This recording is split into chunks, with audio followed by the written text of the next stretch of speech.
कर्जा में डूब करके 5 लाख किसानों ने अब तक आत्महत्या कर ली नई आर्थिक नीतियों के बाद से। अब हम आत्महत्या नहीं करेंगे, खेती को लाभकारी बना। रेलवे को प्राइवेट कर दिया, जहाज को प्राइवेट कर दिया, सब जगह रोजगार छीन रहे हो, खेती को भी अडानी और अंबानी को मत दे दो। नमस्कार, मैं रोहित, आप देख रहे हैं क्राइम न्यूज। तो इस वक्त हम जो आपको बड़ी खबर बता रहे हैं कि इस वक्त हम बीटा में है, जहां अखिल भारतीय किसान महासभा बिहार जो इकाई का जो सभा किया गया है। आखिर इसका मुख्य एजेंडा क्या है? तो हमारे साथ तरारी के विधायक जी भी हैं। सबसे पहले स्वागत अभिनंदन सर। तो हम लोग की अखिल भारतीय किसान महासभा की बिहार राज्य परिषद की ओर से आज यह है MSP खाद्य सुरक्षा यात्रा निकली। पटना में कृष्णा नगर में स्वतंत्रता सेनानी किसान आंदोलन के नेता स्वामी सहजानंद सरस्वती के मूर्ति पर माल्यार्पण के बाद ये यात्रा यहाँ पहुँची है। और हमारी मांग है कि जिस तरह से किसानों के आंदोलन के दबाव में और कहे कि 800 से ज़्यादा किसानों की शहादत के बाद दिल्ली टिकरी बॉर्डर पर जो आंदोलन चला 1 साल 13 महीना, आंदोलन के दबाव में तीनों कृषि कानून रद्द किए गए।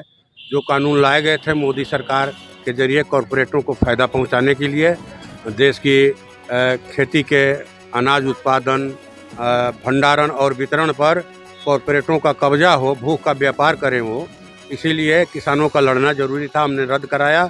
अब हमारी मांग है कि देश में जो खाद्य असुरक्षा बढ़ रही है, सरकार जो है खाद्य पदार्थों से, गेहूं से, मक्का से इथेनॉल बनाएगी, तो ये तो उचित नहीं है। तो आपका तो राज्य में अब सरकार हो गया। हाँ, हम जो है इस सरकार को बाहर से समर्थन दे रहे हैं। हम शामिल नहीं है और हमारा ये प्रयास रहेगा। हमने अपना एक चार्टर ऑफ डिमांड भी दिया है नीतीश जी को। हमारे महासचिव कॉमरेड दीपांकर भट्टाचार्य मिले थे। तो हमारी ये मांग है कि देश की खेती को फ़ायदेमंद बनाने के लिए, लाभदायक बनाने के लिए, किसानों का खेती में अनाज उत्पादन में जो लागत है उसका 1.5 गुना समर्थन मूल्य दिया जाए और समर्थन मूल्य लागू हो देश में, उसी पर अनाज खरीद हो किसानों की, इसके लिए कानून बनाया जाए। सर, लगातार जो है जैसे महागठबंधन की सरकार है उस पर लगातार EDI CBI का रेट भी पड़ रहा है। ये सिर्फ बिहार में नहीं बल्कि देश में जहाँ भी विपक्षी दलों की सरकार है, वो हर जगह जो है विपक्षी दलों की सरकारों को अस्थिर करने का मोदी सरकार का प्रयास चल रहा है। हमने देखा एक चुनी हुई सरकार को मध्य प्रदेश में इन्होंने पैसे के बल पर गिरा दिया, गोवा में बहुमत नहीं रहते हुए भी सरकार बनाया, कर्नाटक में सरकार गिराया, आपको अभी महाराष्ट्र में ताज़ा देखा। तो ये इनका पूरा असुमेह का घोड़ा छूटा हुआ है। लेकिन उस असुमेह के घोड़े को, संघ भाजपा के उस घोड़े को बिहार की जनता ने, यहाँ के विपक्षी दलों ने पछाड़ दिया है। उसके लगाम को पकड़ लिया है कि खबरदार, अब यहाँ से तुम्हारे माने कहा जाए कि समापन की उल्टी गिनती शुरू हो रही है और यहाँ सरकार बनाना बिगाड़ना ये सिर्फ इस फसल पर और खेती पर अधिकार हमारा है, किसान का है, मजदूर का है, देश का है। इसको भी हम कॉरपोरेट को नहीं देने देंगे और इस पर लड़ाई चल रही है। मोदी सरकार 3 कृषि कानूनों को वापस करने के लिए मजबूर हुई ऐतिहासिक किसान आंदोलन के बाद। उस आंदोलन में हम सब लोग थे, देश भर में उस आंदोलन को फैलाया, लेकिन वो MSP पर मान नहीं रहे हैं और इसीलिए हमने बिहार में ये पंचायत करने का निर्णय लिया है। वहाँ से फैसला होगा। C2 + 50%।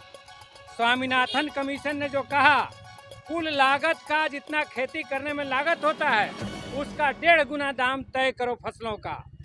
हम रोटी को तिजोरी में बंद नहीं करने देंगे। और मोदी सरकार ने जो ये फैसला लिया है कि चावल, गेहूं, मक्का, ज्वार, जौ और बाजरा से इथेनॉल बनाया जाएगा, यह नीति खाद्य पदार्थों से अखाद्य वस्तुओं के उत्पादन की नीति असल में भूखमरी के भूगोल को बढ़ाने वाली है। असल में गरीबों को और ज़्यादा भूख से मारने वाली है। ये नहीं चलेगा। इसीलिए MSP खाद्य सुरक्षा यात्रा ये चली हुई है। एक और मांग हमने उठाई है, जो इस क्षेत्र से, ये इलाका 150 बरस से ये इलाका धनखेती का इलाका है, 7 जिला का। सोन नहरों की वजह से सोन नहरें मर रही हैं, ख़त्म हो रही हैं। हमने मांग उठाई है कि इंद्रपुरी जलाशय जल्दी से बनाओ और नहरों का आधुनिकीकरण करो, जिससे कि अंतिम छोर तक पानी पहुंचाया जा सके। तो इसी सवाल पर ये गांव-गांव यात्रा जा रही है। बिहटा के किसानों से, मजदूरों से, बिहटा के नागरिकों से हम अपील करने आए हैं कि आप विक्रमगंज आइए।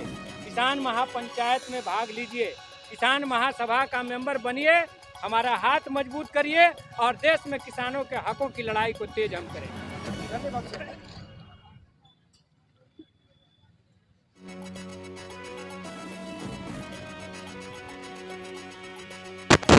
नहीं तो देश बचेगा नहीं। बाहर चला रहे हैं, बाहर चला रहे हैं, ये मुफ्तखोरी है। देश की अर्थव्यवस्था बर्बाद हो रही है।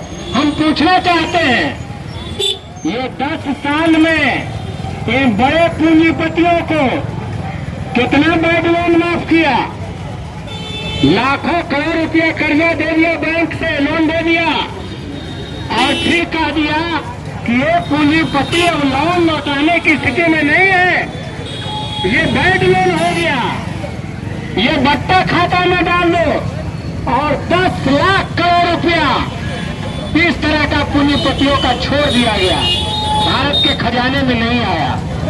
जो 2 साल में वेल्थ टैक्स लगता था, कॉर्पोरेट घरानों पर जो संपत्ति कर लगता था, उस संपत्ति कर में जो छूट दिया, 2 साल के अंदर अंदर 1,84,000 करोड़ भारतीय खजाने में नहीं आया।